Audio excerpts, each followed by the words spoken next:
Moshi Moshi. Hello and welcome to my podcast within 5 minutes. This is your host, Harsh Patel, wishing you a beautiful day. It was another day in high school, and just I was about to get up from my bench, my shirt got caught against one of the screws. I was embarrassed. My shirt was ripped off from the sides, and you could see the side of my tummy when I wasn't hiding it. For the rest of the day, I did not get out of my bench and remained seated as much as possible. There was only one thing running through my mind, that everyone's eyes are on me and they were all secretly talking about how they can see the hole through my shirt. At the end of the day, on the way back home, I asked one of my friends if the torn shirt was really obvious and visible. He looked at me with raised eyebrows. What torn shirt? This is the prime example of what feels like the spotlight effect. It is the cognitive bias that makes us overestimate how much people actually notice us. As the name suggests, we tend to think that there is a spotlight shining on us at all times, highlighting our flaws and mistakes.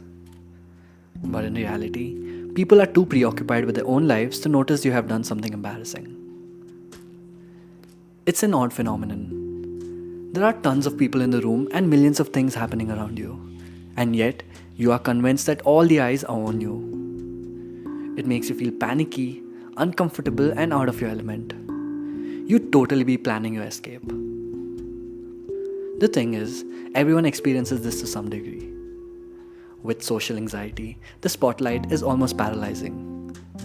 It is much more than just nervousness.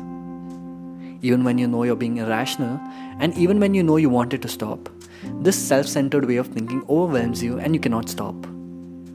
And the problem with such situations is that when anxiety makes you avoid these situations, it only makes your anxiety worse in the future.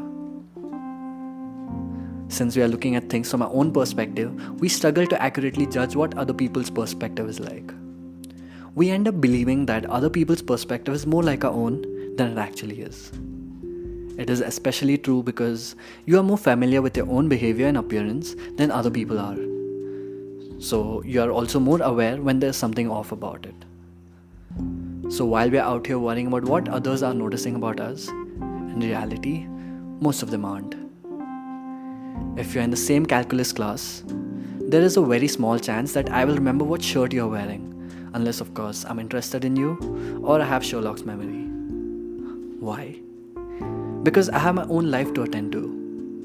I'm thinking about what I'm going to eat afterwards, how I will get home, and if I'll even be able to understand what's happening in class.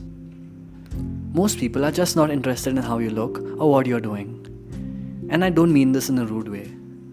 This knowledge will just help in combating social anxiety and being comfortable in our own skins.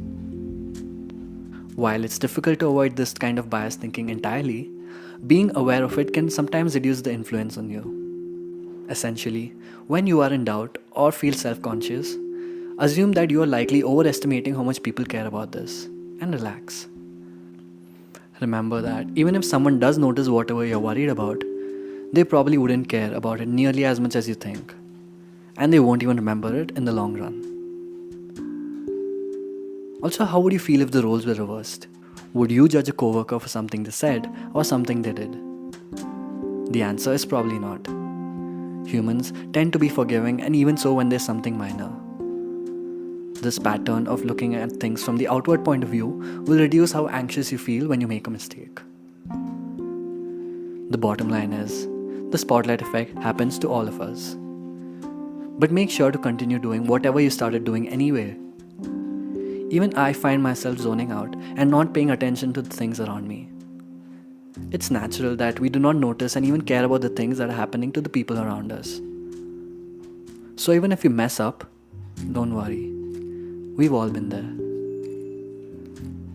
I hope this got you thinking. I'll see you in the next episode. Bye bye and ciao.